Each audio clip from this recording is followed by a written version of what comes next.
Olá, sejam bem-vindos ao Café e a Conta, o podcast para quem quer mais produtividade no empreender, principalmente em bares e restaurantes. Eu sou José Eduardo Camargo, líder de conteúdo e inteligência na Brasel, e no episódio de hoje eu converso com Dema Oliveira. Dema é founder e CEO na Goshen Land, expansão de negócios. Dema, seja muito bem-vindo ao Café e a Conta. Muito obrigado pelo convite, Zé. Eu realmente estou lisonjeado de estar aqui e espero poder contribuir aos ouvintes com insights, dicas e forma de ajudar o ouvinte a fazer o negócio dele crescer mais, que é o que eu faço o dia inteiro. Muito bom. Dema, eu peguei no seu LinkedIn uma frase que está lá logo, para quem entra no LinkedIn do Dema, está lá escrito: ficar pequeno dá trabalho. Explica essa frase pra gente, Dema. Cara, é uma frase minha e eu registrei ela, sabia? Ah, é? Entrei no NPI e a frase está registrada. Ficar pequeno dá muito trabalho. Não é só que dá trabalho, dá muito. E eu provo. Todas as vezes que você abre um estabelecimento, um restaurante, um bar, uma clínica médica, não importa, o primeiro patamar é de você se descobrir como empreendedor. O brasileiro é muito empreendedor. Mas entre você ser empreendedor e empresário tem um gap muito grande. Empreender é você usar os recursos que você tem na mão em prol de algo. Então você pega a tua mão de obra, o teu conhecimento, o pouquinho de dinheiro que você tem, monta lá, abre uma portinha e fala, vou começar a vender algo ou prestar algum tipo de serviço. Entre você ser empreendedor e empresário, que empresário é você multiplicar aquele teu empreendedorismo, ter excelência no empreendedorismo, é um gap. Mas é muito trabalhoso ser só empreendedor. Porque se você cresce, por exemplo, a tua lanchonete, você tem vários ganhos de escala. Vamos imaginar, eu tenho uma lanchonete na zona sul de São Paulo. Só que eu fui um ótimo empreendedor. Então eu sei dar treinamento, eu aprendi a dar treinamento, eu tenho um bom sistema. As pessoas elogiam ali o meu restaurante. E aí você abre um segundo, abre um terceiro, um quarto, um quinto. Com 5 restaurantes, é óbvio que a complexidade aumenta. No entanto, você não precisa de cinco administrativos. Um administrativo talvez tome conta de 5.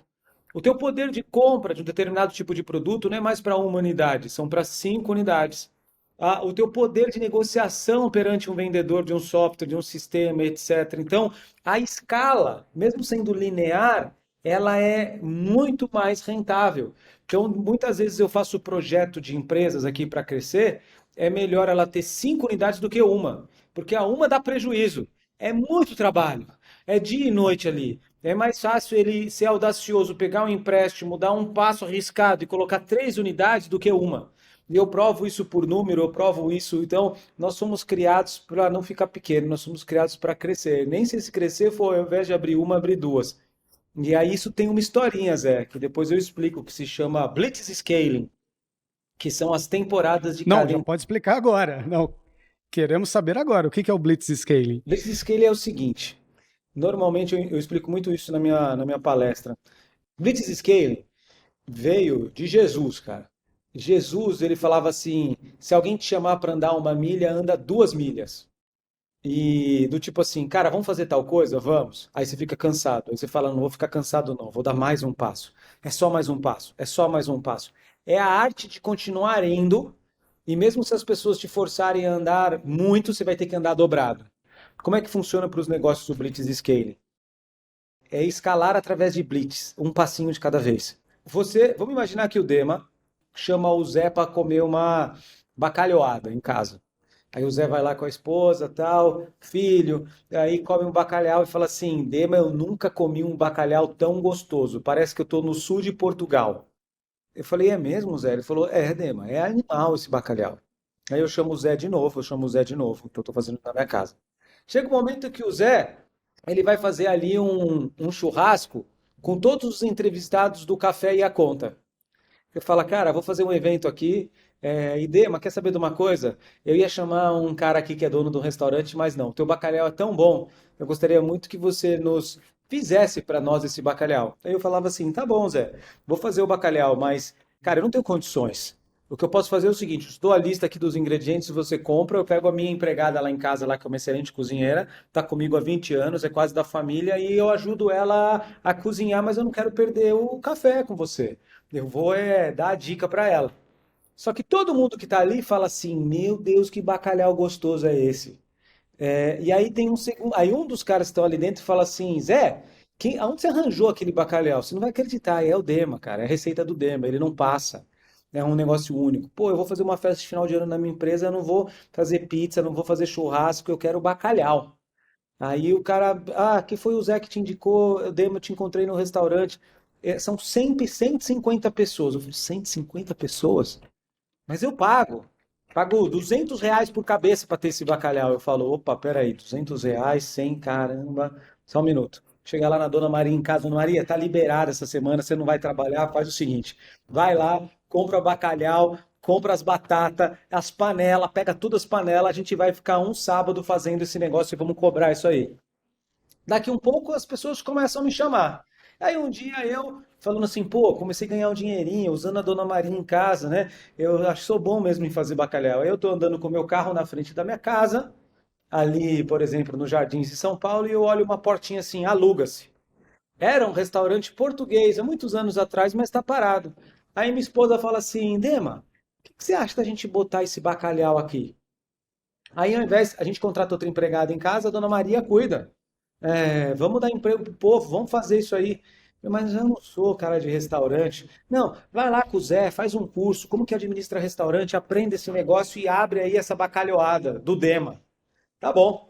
Aí eu fui lá e ó, pum, aluguei a portinha, montei um restaurante, comecei a servir bacalhau na hora do almoço. Um certo sábado, eu tô lá passando com o meu carro, a minha bacalhoada tá lotada, tem fila. As pessoas chegam às 2 horas e são atendidas às 4 da tarde. E começam a postar no Stories, no Instagram. Criam até uma comunidade. A fila mais gostosa de São Paulo. Aí eu falo assim, cara, como que aconteceu? Aí só que na fila tem um empresário que trabalha ali na Jardins e fala assim, escuta, quem que é o dono disso aqui? Não, é o Dema. O Dema aparece de vez em quando aí. Ele já pensou em fazer franquia? Aí o cara me aborda. Ah lá, o Dema tá ali. Opa, tudo bem? Cara, você é muito bom aqui. É a terceira vez que eu venho ficar na fila. Vocês servem um negócio na fila. Você tem excelência na comida, no atendimento. As 2 horas daqui é quase um networking para nós. E a gente ainda leva o bacalhau para casa, para comer no domingo. Cara, você nunca pensou em fazer franquia? Pô, meu, não manjo. Mas talvez, pode ser. Aí o cara vai falar, eu te pago, meu, vamos montar a franquia. Tá bom, aceito. Aí eu saio de fazer bacalhau na família, meus amigos, para crescer no bairro. Então, abri lá a portinha. E aí eu começo a expandir na cidade, porque agora tem nos Jardins, na Zona Norte, na Zona Leste, na Zona Oeste e na Zona Sul. Modelo franquia. Então eu vou crescendo. Então ao invés de fazer na minha casa, ao invés de fazer na portinha do bairro, agora eu já estou na cidade. Só que o negócio começa a crescer, porque começa a aparecer mais gente, o cara me leva para o estado de Minas, para o estado da Bahia. Já não sou mais cidade, eu já sou uma nação. E esse tipo de escalonamento que a gente chama de blitz scaling, começa na família, depois vai para o bairro, do bairro vai para a cidade, da cidade vai para a nação. Aí as suas dificuldades são outras. Já não é comprar produtos, é expandir cultura. Como que o cara que faz a tua bacalhoada aqui na frente da tua casa vai fazer o mesmo tipo de gosto da tua bacalhoada lá em Manaus? É outro nível de dificuldade. Aí você precisa de consultoria, precisa de curso, precisa de profissionais qualificados, mas é importante que você cresça. Aqui é a dor da sobrevivência. Eu sou estratégico, operacional e tático. Quando eu vou para o modelo bairro, eu sou estratégico, operacional e tático. Cidade, eu já não sou tão operacional, porque a cozinha está funcionando. Aí eu vou crescer no estilo nação, eu já tenho que ter um cara para fazer operacional para mim, eu tenho que ir para o estratégico, porque a minha maior dificuldade é garantir que os meus franqueados e as minhas unidades tenham o mesmo nível de qualidade e saibam manter a minha cultura, não importa onde é que eu esteja. O bacalhau tem que sair com o mesmo gosto, né? Então os níveis de dificuldades aumentam, mas te dá muita possibilidade, porque quando você cresce, você gera mais emprego, você paga mais imposto, você abençoa mais famílias, você gera prosperidade, né? Então, na minha opinião, ficar pequeno dá muito trabalho. É que a gente precisa de ajuda para conduzir os pequenos a ficarem um pouquinho maior, um pouquinho maior, um pouquinho maior, um pouquinho maior.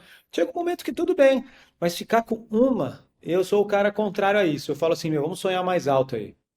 Dema, eu acho que essa é uma dúvida comum, né, para os pequenos, né? Eu abri meu restaurante faz 6 meses, tá? E já tô querendo pensar mais alto. E acho que a primeira dúvida que bate é justamente essa. Eu devo abrir uma filial ou eu já dou um passo maior e sonho em ter uma franquia do meu negócio? O que você leva em consideração nesse momento? Olha, eu sou a favor de não fazer franquia enquanto você não teve a capacidade de você mesmo de fazer rede. Então, Zé, eu abriria o primeiro, o segundo, o terceiro. Porque franquia, ele está muito mais na casa da honra do que na casa do escalonamento. Pensa bem, você sabe muito bem que eu expandi as lojas Samsung. Começou eu, Deus, o estagiário, uma loja.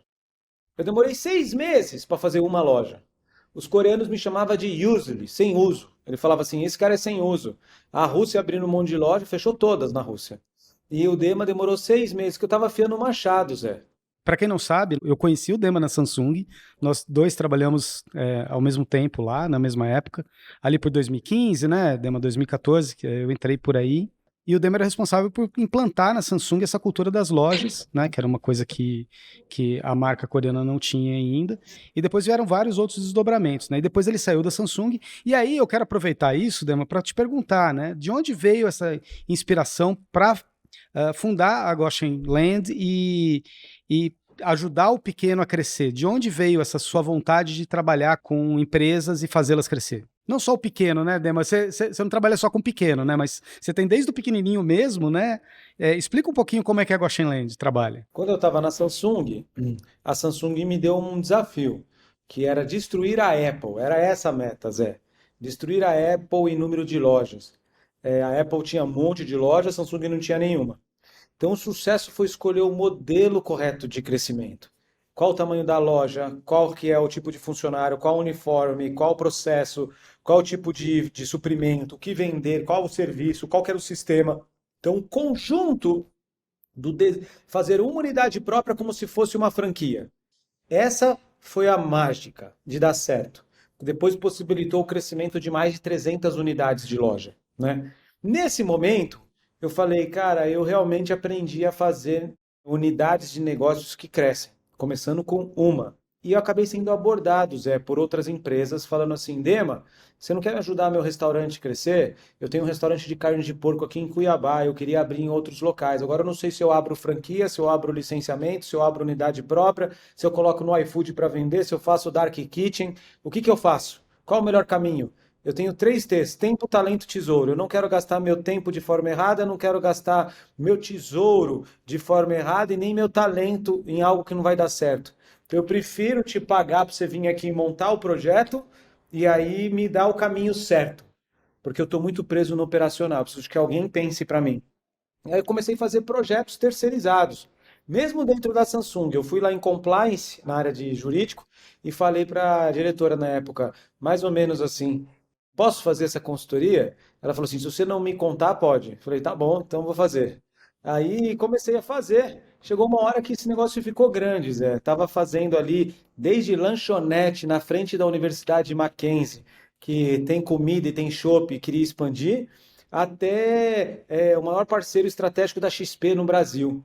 E nesse momento eu resolvi sair é, da Samsung e tocar a consultoria. Então eu ajudo empresários pequenos, médios e grandes, porque tem um núcleo para cada tipo de empresário, a fazer os negócios dele crescer. Não é mentor, assim, olha, vou te ensinar. Não, eu vou e monto a operação para o cara poder crescer.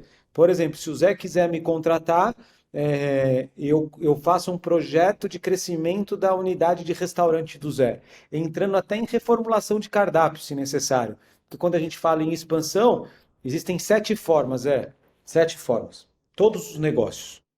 Primeira forma é crescimento cruzado. O que é o cruzado?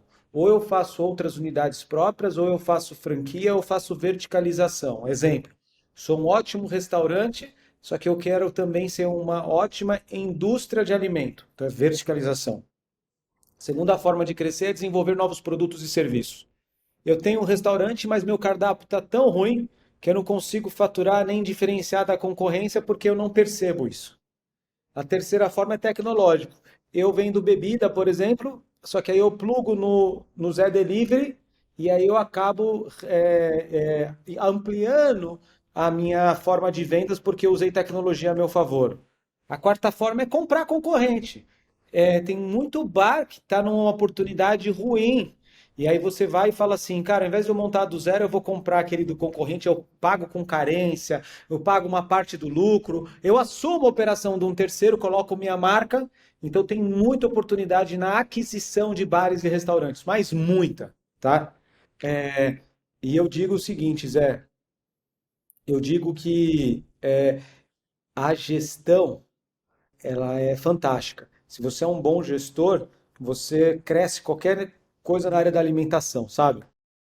A outra forma de você crescer um negócio é você fazer mais marketing e vendas. Se você faz mais marketing e vendas bem feito, você teoricamente tem mais clientes, teoricamente você tem mais faturamento. E as outras duas formas é desenvolvimento de pessoas, porque você não consegue crescer restaurante sem ter a estratégia de pessoas. Vou dar um exemplo de um restaurante grande.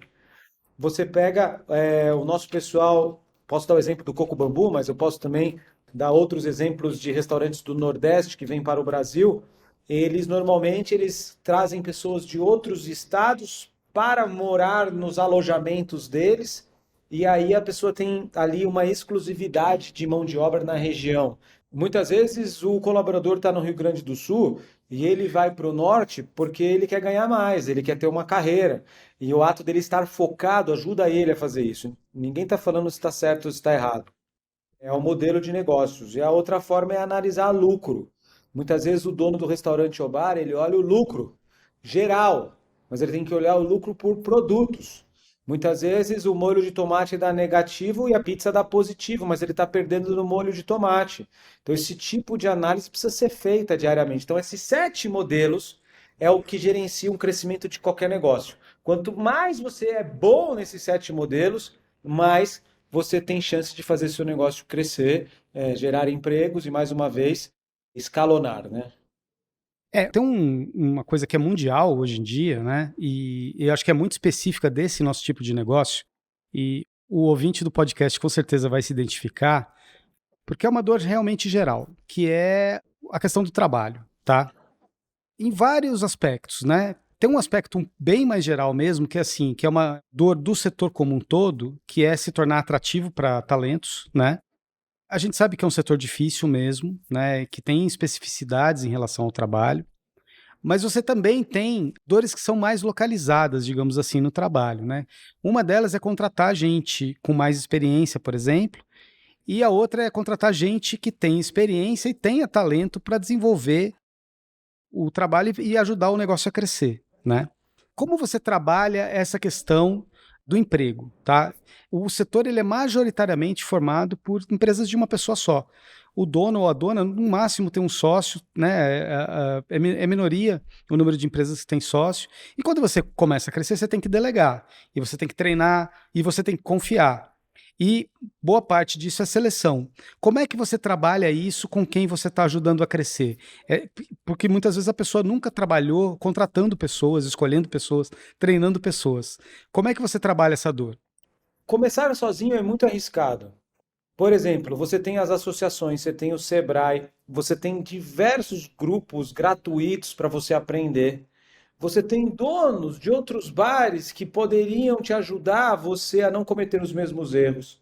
Então, o ato de começar sozinho, na minha opinião, é alguém que tem pouca visão. Então, quem está ouvindo isso aqui, não comece sozinho. Visita todos os bares, vai fazer amizade com todos os donos de bares, tenta entrar em associações, manda mensagem para o Zé, tenta ver quem já tropeçou, tenta aprender com os erros dos outros, tenta entrar em Empretec da vida, tenta fazer tudo que tem de curso para você ter a base de conhecimento para começar. Acho que essa é a primeira coisa.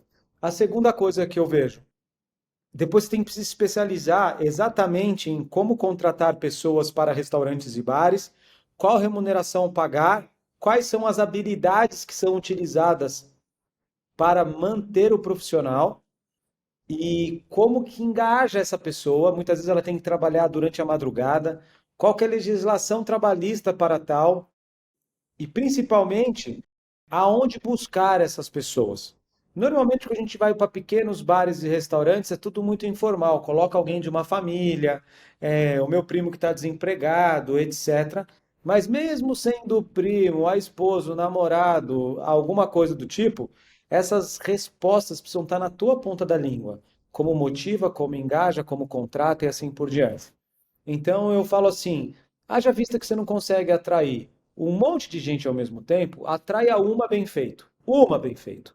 Então estabeleça qual que é o perfil da pessoa que você quer. É um excelente garçom, um excelente pizzaiolo, um cara que é multidisciplinar, ele serve, ele faz pizza, ele vai pro caixa, sabe fechar e abrir, sabe sorrir quando o cliente reclamar e sabe mexer no Google Meu Negócio para responder uma reclamação e sabe mexer na ferramenta do iFood para entregar. Então você precisa definir qual é o perfil de colaborador do momento da tua empresa. E não precisa de uma ciência muito elaborada. Você mesmo fala assim: eu quero um cara empreendedor que queira crescer comigo, que um dia possa ser o gerente da minha unidade 2. Vou arranjar esse cara. Aí você começa a fazer as entrevistas. E eu sempre digo, né, que as entrevistas elas precisam ser baseadas em 70% de informações pessoais e 30 técnicas. Então, pessoais quais são os seus sonhos, quais são suas motivações? Você está aqui só por causa que você está desempregado? Você sabe que eu quero construir uma pizzaria que vai ser referência na cidade, a gente é pequenininho, topa construir comigo uma história. Então, joga um monte de pergunta. Entra no Google e escreve assim, como fazer perguntas abertas para contratar uma pessoa de restaurante. E vai entrar 10 tipos de perguntas lá. Quanto mais perguntas você faz, mais você descobre sobre a pessoa. Não tenha pressa. E aí eu gosto de fazer teste, sabe, Zé? Eu faço teste de uma semana. Eu falo assim, cara, quer tocar o barco aqui uma semana? Do tipo, eu te contrato, você não precisa fazer horário de entrada, horário da saída, eu quero que você faça um trabalho para mim. Eu te contrato aqui uma semana. Eu quero ver se você gosta. Então eu sou audacioso a deixar o cara trabalhar pouco, como se fosse uma prestação de serviço, de uma semana, assim. Em uma semana você viu a pontualidade do cara, em uma semana você viu se o cara vai aguentar receber liderança, em uma semana você viu muita coisa. Então, no setor de bares e restaurantes, eu tento trazer ali um tipo de teste, é quase um estágio, sabe? Você pode usar o contrato de estágio, você pode usar um contrato temporário, pode fazer qualquer coisa ali legal, no sentido de fazer o teste de uma semana a 15 dias. Se a pessoa gostou, você oferece o trabalho e aí a pessoa vai entrar dentro do período de experiência e assim por diante. Então é uma forma também de você evitar já casar com a pessoa. Haja vista que a mão de obra é bem difícil. E eu sempre faço pesquisa, sabe, Zé? Eu olho dos lados e falo assim, quanto o bar da esquina paga? Quanto o restaurante da esquina paga? Será que a gente está abaixo ou está acima do mercado? Será que a gente dá a pagar no mínimo a mesma coisa que o mercado? E eu uso criatividade. O que que eu posso dar para esse cara a mais? Eu normalmente eu gosto de falar assim, cara, se a gente tiver uma nota 5 na avaliação, ou 10 na avaliação, por exemplo, se for de 0 a 10, cara, eu vou te dar tanto a mais por mês, R$ 200. Se a gente conseguir bater a meta de venda de pizza, por exemplo, você foi parte disso, uma parte do lucro eu vou te dar. Se a gente bater a meta de faturamento do mês, eu deixo você escolher o final de semana para você ficar em casa. Então, existe coisas ali que você motiva a pessoa. Então, isso aí faz parte de um plano. Quando eu faço a expansão dos negócios, até o modelo de contratação eu defino com o empresário. Até onde ele vai buscar? Qual o tipo de perfil não escolher, né? E esses jogos é o jogo da quantidade. 100 pessoas para escolher uma. 50 pessoas para escolher uma. É ficar entrevistando no teu sábado de manhã um monte de gente para você escolher uma. E ainda para entrar como teste, para depois você contratar a pessoa e assim por diante. Essa é a dica que eu dou. Não, muito bom. E são dicas preciosas, porque essa dor, assim, ela é muito latente. É uma coisa que não é intuitiva, né, Dema? É uma coisa assim que você tem que pesquisar, tem que entender, tem que ouvir gente mais experiente, porque quando você começa a crescer, a margem de erro vai diminuindo, né? Como é que você trabalha em relação exatamente a isso, a margem de erro? O que que você diz para os seus clientes em relação a isso? Como trabalhar, como calcular a margem que você tem de errar, por exemplo, ao abrir uma unidade ou ao calcular de dar o passo de se tornar uma franquia, por exemplo? É uma boa pergunta. Nós todos estamos propensos ao erro. Mas o erro mesmo, sabes, é não tentar. O ato de não tentar é você errar já. Então, para diminuir a chance de erro, é você ter acesso a especialistas, não tem jeito. Então, por exemplo, as lojas Samsung só deram certo porque eu fui buscar o especialista correto que entendia de lojas de varejo, que me ajudou a criar um modelo de negócios bom, que fosse, pelo menos os ventos do início não fizeram os negócios caírem. Então, eu busquei conselheiros. Então, para evitar o erro, o único fator que te ajuda a diminuir o erro é você fazer projetos estruturados utilizando especialistas. Muitas vezes o pequeno não tem condições. Muitas vezes o pequeno tem que ir para outros órgãos para poder fazer isso, ou ele mesmo fazer na raça, que aumenta a possibilidade de erro, né? Então, mas se o pequeno tiver acesso a crédito, ou tiver acesso a boas consultorias, ou tiver acesso a bons mentores, diminui drasticamente o erro. Diminui assim do tipo 100 para 1 de não errar, sabe? E é para isso que existe a Goshenland, né? Dema, a gente chegou no final aqui do podcast, acho que tinha muito mais coisa, talvez a gente tenha que fazer um segundo episódio aí com você, né? Acho que tem muito aspecto que a gente nem conseguiu tocar, mas só para amarrar, eu queria que você falasse rapidamente da Goshenland e como os nossos ouvintes podem acessar vocês, né? Se vocês estão nas redes, se é no LinkedIn, Legal. como é que é mais fácil acessar? Na descrição aqui do podcast, a gente vai colocar também, né, o acesso, mas era legal você falar um pouquinho da empresa. Legal. A Goshenland é uma consultoria para a estruturação e crescimento de negócios de diversos segmentos, incluindo bares e restaurantes. E as pessoas conseguem me encontrar através de 3 lugares. O primeiro é o podcast, que se chama Papo de Expansão, no Spotify. Tem várias entrevistas, tem uma entrevista muito legal com o vice-presidente do McDonald's, mostrando como que o McDonald's cresceu e assim por diante. O segundo veículo que vocês conseguem me encontrar é no Demoliver Oficial no Instagram, que é o meu Instagram pessoal, onde eu coloco as minhas rotinas, falo sobre crescimento de negócios, dica de contratação, dica de demissão, estratégias e assim por diante. E outro da própria Goshenland, que vai estar aqui na descrição, que é @goshen.land, que é da nossa consultoria. Em ambos tem um link. No link você tem acesso a uma sessão estratégica na bio do Instagram, até na bio do podcast. Você agenda, coloca ali seus dados e tem sempre um consultor da Land pronto para fazer uma avaliação do seu negócio, dando dicas de crescimento. É uma sessão estratégica que você se cadastra e é gratuito. Sensacional. Dema, então, por hoje é só pessoal, como diria, né, a assinatura do desenho que a gente via quando era pequeno. Por hoje é tudo pessoal, mas eu espero contar com você em outra oportunidade aqui no Café e a Conta, ou te encontrar, talvez, nos eventos da Abrazel, né? Eu acho que tem a Abrazel, a gente hoje tem mais de 60 seccionais regionais do Brasil inteiro, todos fazendo muitos eventos, e a gente tem uma característica do mercado, Dema, que é muito nova, né?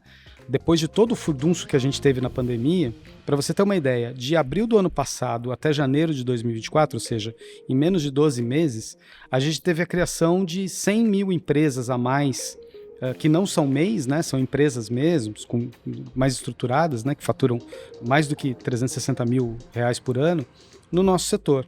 Quer dizer, o setor está se expandindo de novo e acho que tem espaço para crescer ainda mais, né? Tem gente investindo. No final do ano a gente fez uma pesquisa perguntando sobre contratação e aí foi muito curioso, porque acho que 15% das empresas disseram naquela ocasião que já estavam planejando contratar para abrir outros negócios, né? Seja filial, seja franquia, seja investir em outro ramo dentro do segmento, né? Então é um setor em expansão e nesse setor em expansão a gente precisa de gente qualificada ajudando o empreendedor e por isso que a gente está com você aqui e conta com você na Abrazel para outras oportunidades, tá? Muito obrigado, Dema.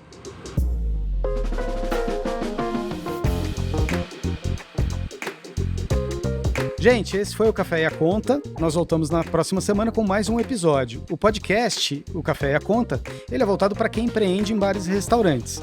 Lembrando que ele é patrocinado pela Ambev. O Café e a Conta é realizado pela revista Bares e Restaurantes, tem a produção de Guilherme Paixão e edição e montagem de Lucas Macedo.